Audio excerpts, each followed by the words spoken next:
Hola a todos y bienvenidos a un nuevo video de clases con Colocho.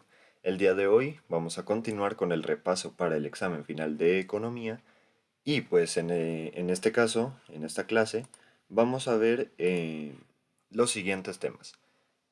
Finanzas públicas lo vamos a ver completo y luego economía internacional que lo dividí en dos. Entonces, estos van a ser los dos temas del examen y bueno, los dos temas de esta clase, mejor dicho. Y al final de la clase voy a aclarar algunas cosas. Bueno, comenzamos con finanzas públicas. Esta rama de la economía, o también ciencia, ¿verdad? Se encarga del estudio y formas de obtención de los ingresos monetarios del Estado. Estudia cómo el poder público maneja los ingresos y egresos del Estado y también estudia los efectos de estos mismos manejos, ¿verdad?, del poder público en la actividad económica y social del país. Como ya dije, existen dos tipos de sectores. El primero es el sector público y el segundo es el sector privado. Bueno, el sector público se refiere a las instituciones que forman parte del Estado. Estas pueden ser autónomas, semiautónomas o descentralizadas. Estas instituciones buscan proveer bienes y servicios a la población. Estas proveen bienes y servicios a la población, pero no buscan el lucro. O sea, no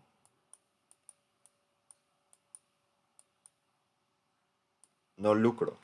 Em, Sino que estas solo buscan proveer bienes y servicios, pero sin afán de lucrarse o de obtener ganancias. Esto porque son propias del Estado. Ahora, el sector privado también provee bienes y servicios, solo que aquí entran empresas o negocios de carácter privado, ¿verdad? Claramente, y estos sí buscan el lucro. Estas sí buscan el lucro y la ganancia, ¿verdad? Entonces, em, eso es lo que los diferencia. El sector público y el sector privado comparten que proporcionan bienes y servicios, pero el privado sí busca las ganancias y el beneficio propio, mientras que el sector público solo busca servir a la población. Ahora, si recuerdan, dijimos que las finanzas públicas es todo el manejo de los ingresos y egresos del Estado.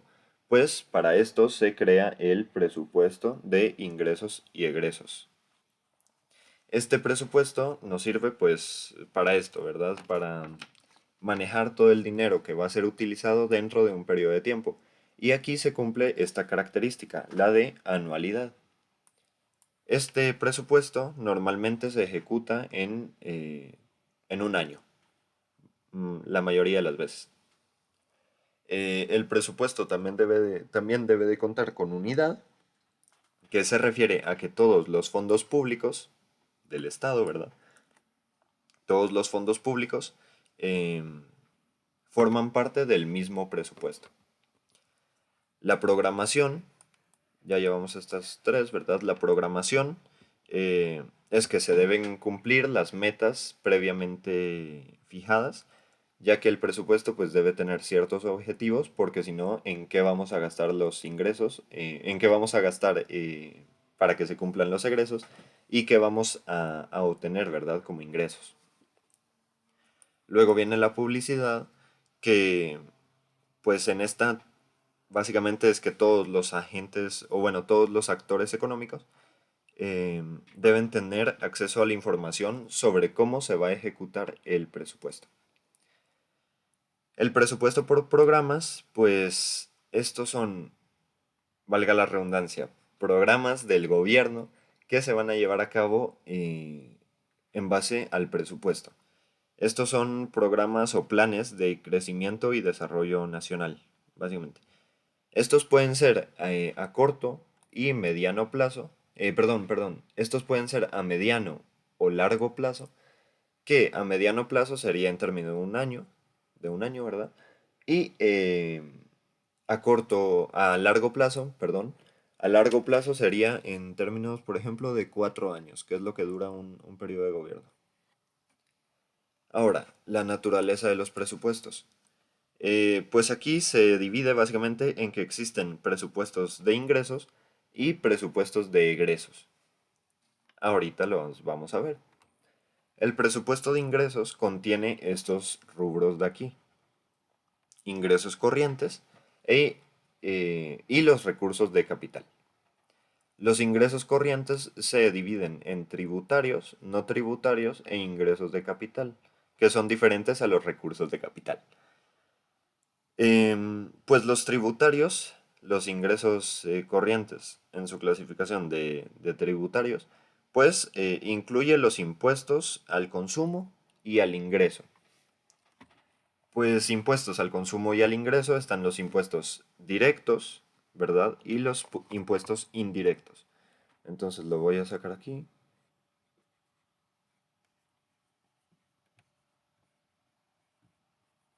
Impuestos directos e,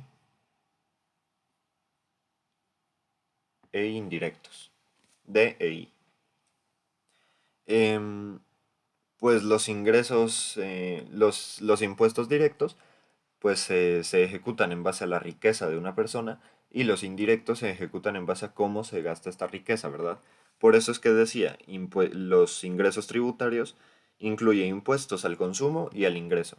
Entonces, por ejemplo, los impuestos directos está el ISR, impuesto sobre la renta. Y un ejemplo de impuesto indirecto sería el IVA, impuesto sobre el valor agregado. Que este IVA es cuando nosotros compramos algo, ¿verdad? O consumimos algo.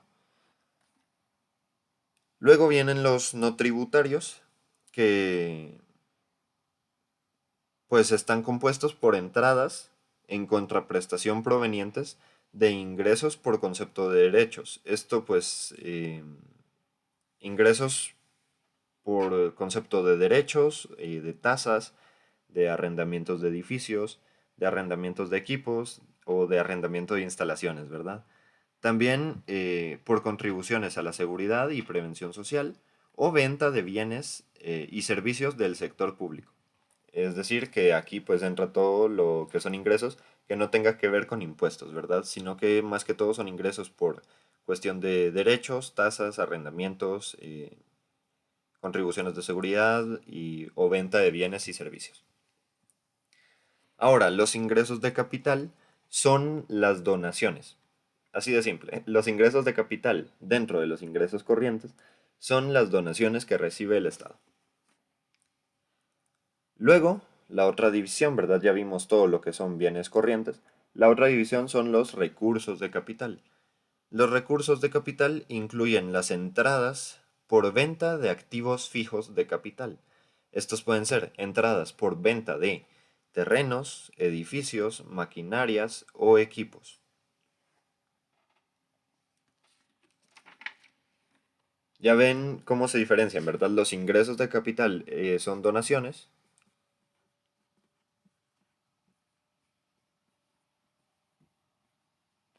Los ingresos de capital son donaciones, y los recursos de capital son las entradas por venta de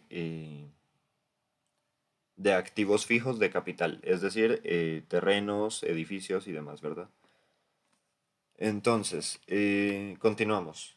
Ya vimos el presupuesto de ingresos. Ahora toca el presupuesto de egresos. Dentro del presupuesto de egresos se encuentra el gasto de funcionamiento y el gasto de capital. El, el gasto de funcionamiento se refiere al gasto eh, de administración, más que todo. Y el gasto de capital o los gastos de capital también se conocen como gastos de inversión, o bueno, inversión, ¿verdad? Son los que se van a utilizar para la realización de, por ejemplo, proyectos públicos como construcción de carreteras, obras públicas, desarrollo agrario, o también se pueden utilizar como inversión financiera para el desarrollo socioeconómico del país. Entonces, gastos de funcionamiento son gastos de administración y los gastos de capital son gastos, o bueno, son inversiones para desarrollar obras públicas. Dentro de todo esto, ¿verdad? Del presupuesto de ingresos y egresos, se puede dar el caso de un déficit fiscal. ¿A qué nos referimos con esto? Bueno, el déficit fiscal se da cuando los gastos son mayores a los ingresos, o como bien dice aquí, ¿verdad? La diferencia negativa entre ingresos y gastos. Entonces, voy a anotarlo aquí abajo, que hay espacio. Los ingresos son menores a los gastos, ¿ya? Esto de ingresos menores a gastos se puede arreglar o se puede, eh, como se puede contraer un poquito. Esto por medio de negociaciones de deuda pública o por amortizaciones de deuda pública, es decir, ir pagando poco a poco y no de una vez. Entonces así, pues los gastos, ¿verdad? Lo que se va gastando va siendo un poco menor a lo que se obtiene, que en este caso son los ingresos. Es una mención corta, la verdad, y son los organismos financieros internacionales. Pues aquí se encuentra el Fondo Monetario Internacional y el Banco Mundial. El Fondo Monetario Internacional eh, pues tiene como objetivo o como propósito promover la cooperación monetaria internacional y facilitar el crecimiento equilibrado del comercio internacional. También fomenta la estabilidad cambiaria y coadyuvar a establecer un sistema multilateral de pagos. Mientras que el Banco Mundial tiene otros objetivos. El Banco Mundial se conforma por tres instituciones: la BIRF, la AIF y la CFI.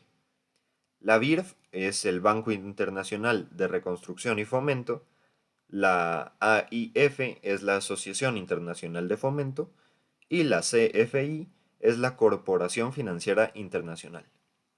Dentro de estas tres instituciones, pues se promueven préstamos, la cooperación tecnológica y también el Banco Mundial sirve como catalizador para estimular la inversión, perdón, de otras instituciones.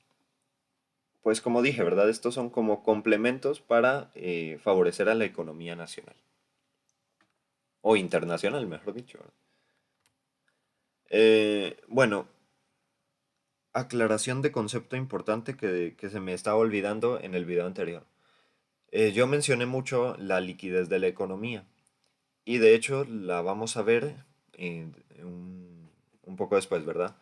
Pero bueno, la liquidez de la economía es la capacidad de un activo en convertirse en dinero, esto en corto plazo y sin necesidad de reducir el precio. Para que lo entiendan más fácil, la liquidez de la economía es la velocidad por la cual yo puedo cambiar un activo por otro.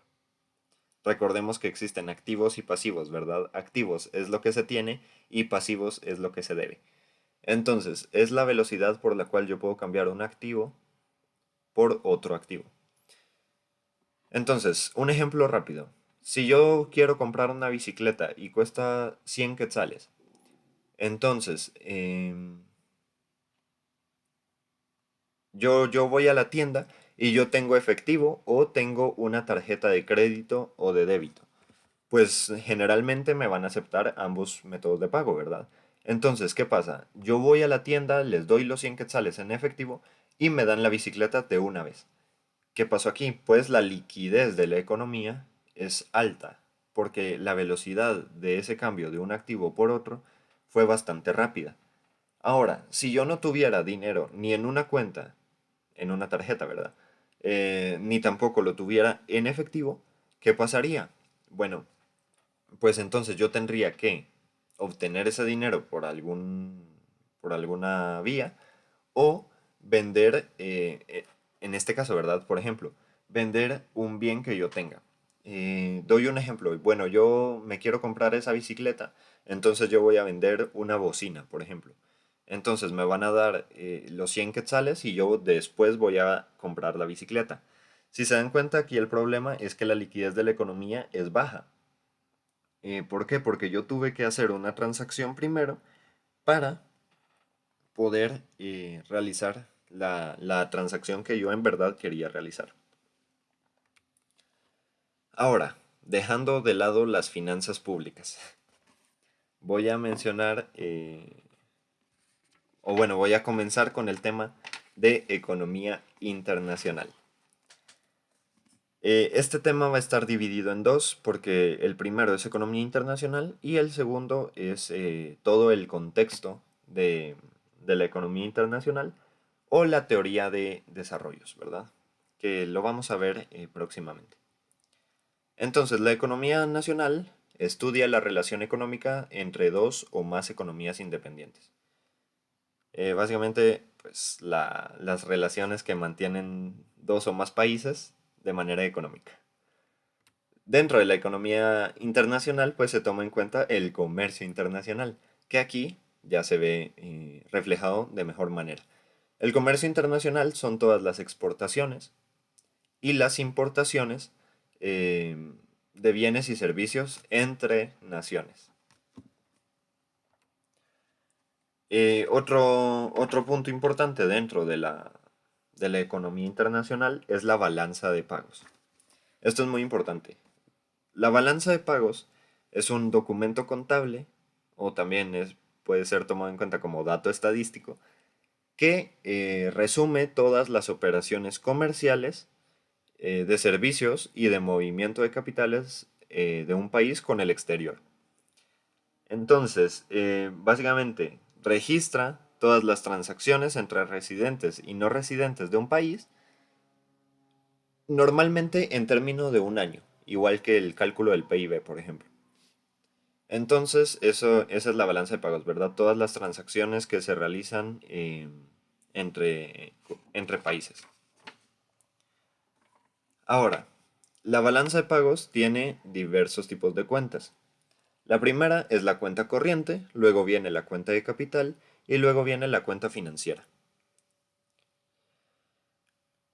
La, la cuenta corriente se divide en balanza de bienes y balanza de servicios. Pero bueno, básicamente la cuenta corriente, como ya dije, ¿verdad?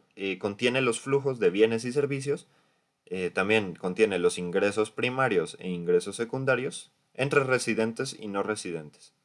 Esta cuenta corriente se divide en balanza de bienes o mercancías y balanza de servicios. Bueno, voy a explicar cada una, ¿cierto? La balanza de bienes pues registra los ingresos y pagos originados por el comercio de mercancías a grado internacional. Es decir, todo el comercio de mercancías, ya sea por ingresos o pagos a nivel internacional, se registra dentro de la balanza de bienes. Y ahora está la balanza de servicios, que la balanza de servicios contabiliza las actividades que conllevan también pagos o cobros en contraprestación a un servicio. Aquí se incluyen, por ejemplo, ¿verdad? Eh, los rubros de transporte, de turismo, de viajes, servicios financieros o servicios de seguros y pensiones. Entonces, balanza de bienes, exportaciones e importaciones de bienes y la balanza de servicios, pues pago o cobro por prestación de servicios.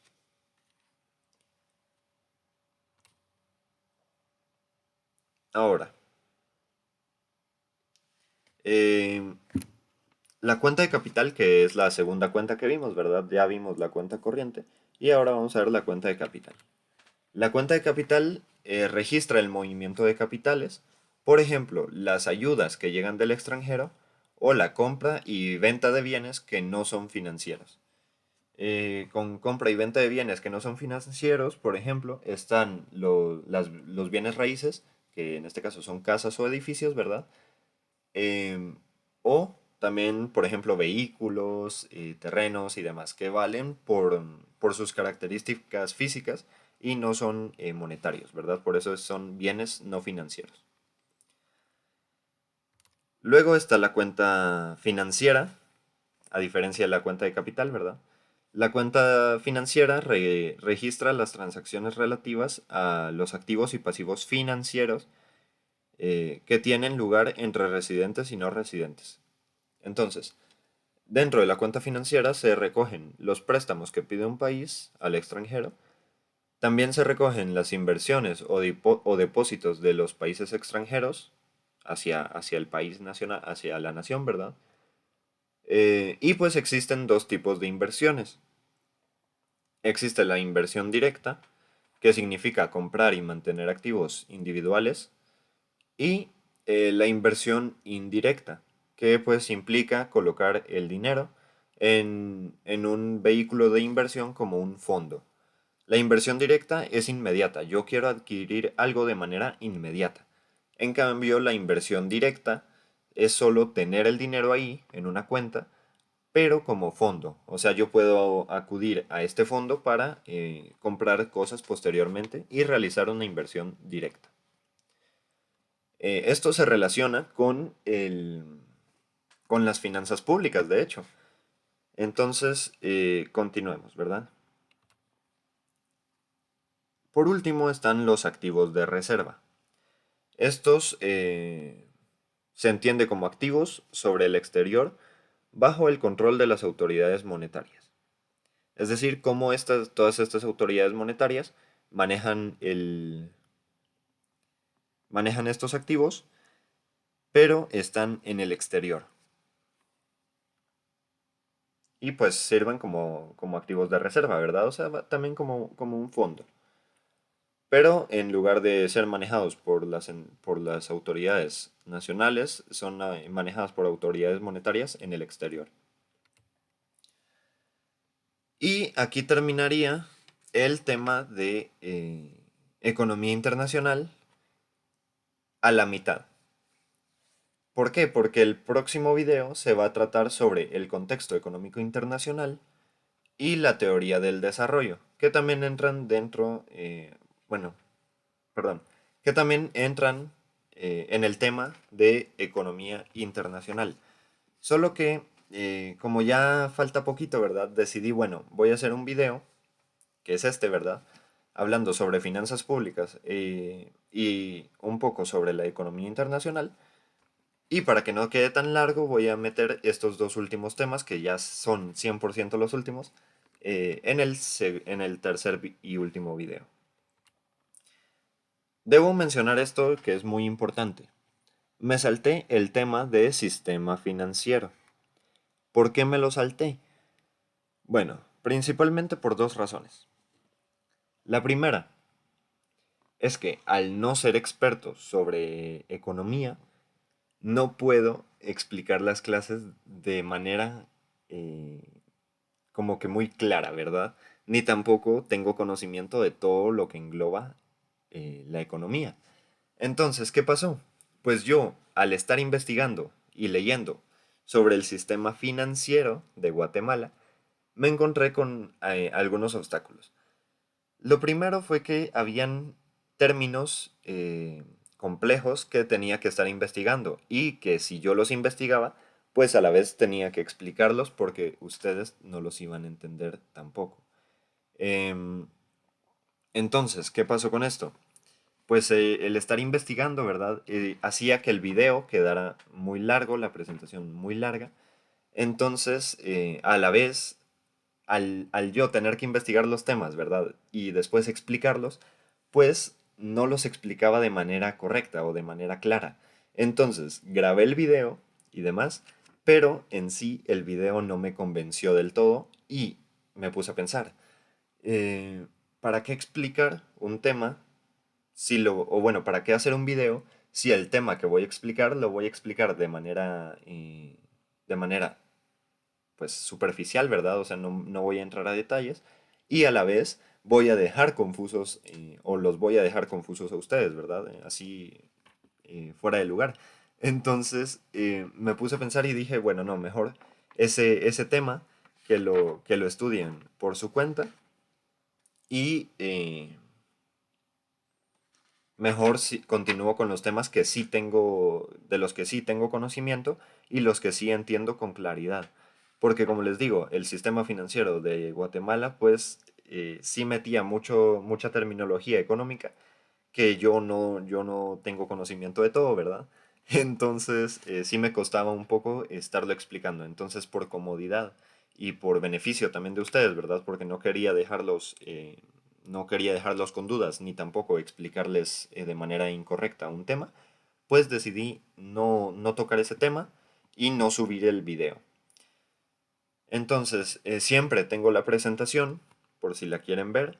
eh, y pues esa presentación sí se las puedo proporcionar porque no la voy a utilizar para un video, ¿verdad? Entonces cualquier cosa, si tienen dudas sobre ese tema, pues me pueden preguntar, pero sí en el video no me sentía cómodo explicándolo porque sentía que no lo estaba explicando de manera correcta. Así que ahí sí lamento ese inconveniente, me salté ese tema, pero bueno, decidí mejor explicar temas que sí conozco, ¿verdad? Y que sí entiendo de manera correcta y pues apoyarlos con eso. Así que este sería el fin de la clase. Como dije, pues en la siguiente clase vamos a tocar los últimos temas de economía internacional, que ya solo son dos y son bastante cortitos también. Entonces, bueno, hasta aquí el video de hoy. Espero que les haya gustado, espero que les haya servido también, que ese es el propósito. Cualquier duda me pueden escribir, me pueden comentar ahí. Dejen su like, suscríbanse y pues bueno, esto sería todo. Nos vemos en el siguiente video. Adiós.